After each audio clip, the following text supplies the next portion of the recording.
श्रोते हो नमस्ते. आपल्या सर्वांना शुभ दिवस.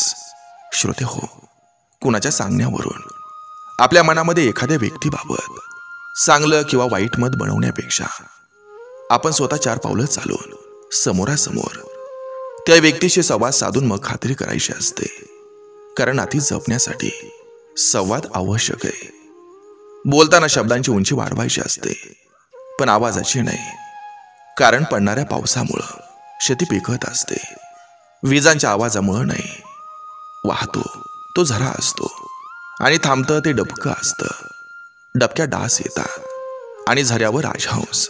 निवड आपली आहे. कोणा वाचून कोणाचं काही आडत नाही. हे जरी खरं असलं ना, तरी कोण कधी उपयोगी पडेल हेही सांगता येत नाही. श्रोते हो, डोकं शांत असेल तर निर्णय चुकत नाहीत आणि भाषा गोड असेल तर माणसं तुटत नाहीत.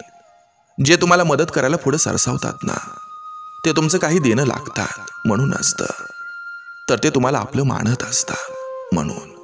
श्रोते हो, मोर नाचताना सुद्धा रडत असतो आणि राजहंस मरताना सुद्धा गात असतो. दुःखाच्या रात्री झोप कुणालाच लागत नाही आणि सुखाच्या आनंदात कोणीही झोपत नाही. यालाच तर जीवन असं म्हणत असतात. श्रोते हो, किती दिवसाचं आयुष्य असतं. आजचं अस्तित्व उद्या नसतं. मग जगावं ते हसून खेळून. कारण या जगामध्ये उद्या काय होईल हे कोणालाही माहीत नसतं. नक्की विचार करा. चला, आजही आपल्यासाठी सुंदर विचारांची ही शिदोरी, ही मालिका अशीच पुढे घेऊन आलोय. चला, करूया सुरुवात सुंदर विचारांना, सुंदर सुविचारांना. पैसा उधळला जातो आणि चारित्र्य गमावलं जातं. फरक एवढाच आहे की उधळलेलं परत गोळा करता येतं, पण जे गमावले त्याला परतीचं दरवाजे नसतात.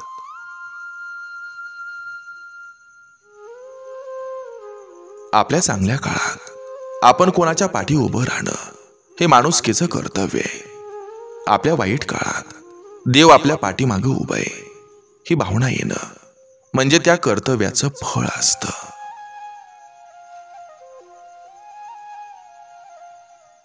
प्रेम आणि लग्न योग्य व्यक्ती सोबत झालं तर ठीक, नाही तर आयुष्याचा पसारा होतो.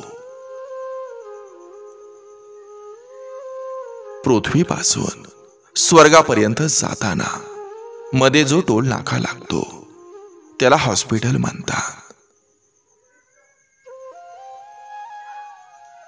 एका थेंबासारखं जीवन असतं मनुष्याचं, पण अहंकार समुद्रापेक्षाही मोठा बाळगतात. सुखी जीवनाचा मंत्र कितीही अडचणी आल्या तरी हसणं विसरायचं नाही. भरलेलं घर आणि सुंदर मन हे फक्त समाधानी व्यक्तीचंच असतं. कारण तो व्यक्ती स्वतःकडे जे काही आहे त्यात खुश असतो आणि इतरांचं वाईट व्हावं हा विचार तो कधीच करत नाही. कितीही चांगलं करा, चांगलं वागा, चांगलं बोला, चांगलं काम करा, तरीही कोणाच्या तरी नजरेमध्ये आपण वाईट असतोच. मन भरलं आणि गरज भागली की लोक नातं निभवायला कंटाळा करतात. विषय पोटा पाण्याचा असतो म्हणून शरीर शहरात राहतं, नाहीतर आयुष्यात मोकळा श्वास आणि वेड मन हे मात्र गावातच रमतं. बापावर प्रेम करणारी सुज्ञ पोरं लाभणं ही त्याच्याकरता फार मोठी उपलब्धी मानली जाते. संपत्ती किती असू द्या, आपत्य नीट नसेल तर ती आपत्तीच ठरते.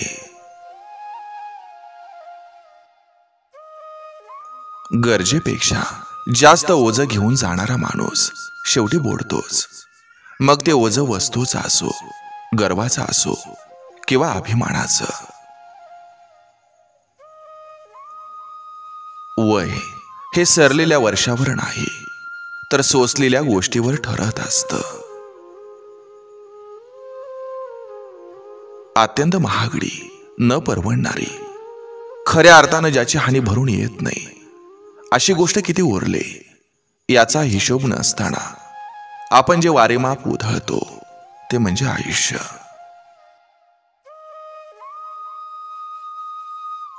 वाईट वृत्तीनं तुमचा दिवस चांगला जाऊ शकत नाही आणि चांगल्या वृत्तीनं तुमचा दिवस वाईट जाऊ शकत नाही. धीर द्यायचा असतो धीर सुटलेल्या माणसाला, सल्ला टोमणे तर जग देतच असतं. जर स्वतःची परिस्थिती बदलण्याचा तुम्ही प्रयत्न सुद्धा करणार नसाल तर तिच्याबद्दल तक्रार सुद्धा करू नका.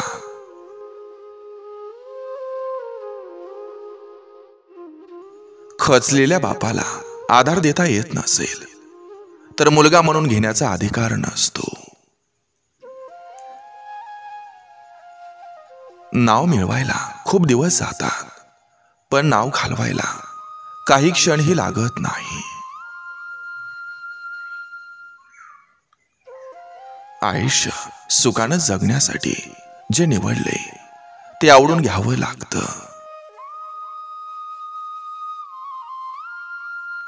नेहमी दुसऱ्याला दोष देणं हा आपलाच एक दोष असू शकतो. आपल्या पाठीमागं कोण काय बोलतंय याकडे दुर्लक्ष करायचं असतं. नेहमी लक्षात ठेवा, तुम्ही पुढं आहात आणि ते मागे, म्हणूनच तर ते मागे बोलतात, तोंडावर नाही. काही लोक बगळ्याच्या जातीचे असतात, वरून स्वच्छ पर मनानं काळे.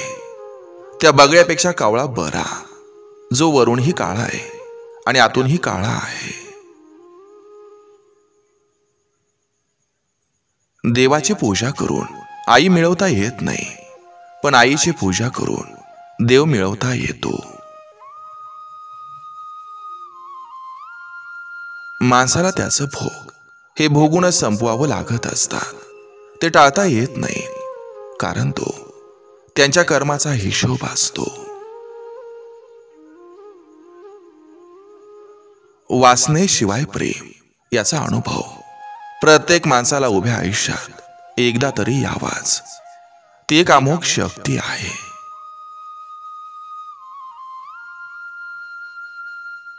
या जगात तुम्ही कितीही चांगलं वागा, कितीही मोकळ्या मनानं लोकांवरती प्रेम करा, पण शेवटी लोक एकच प्रश्न विचारतात, जमिनीचा तुकडा आणि पगाराचा आकडा.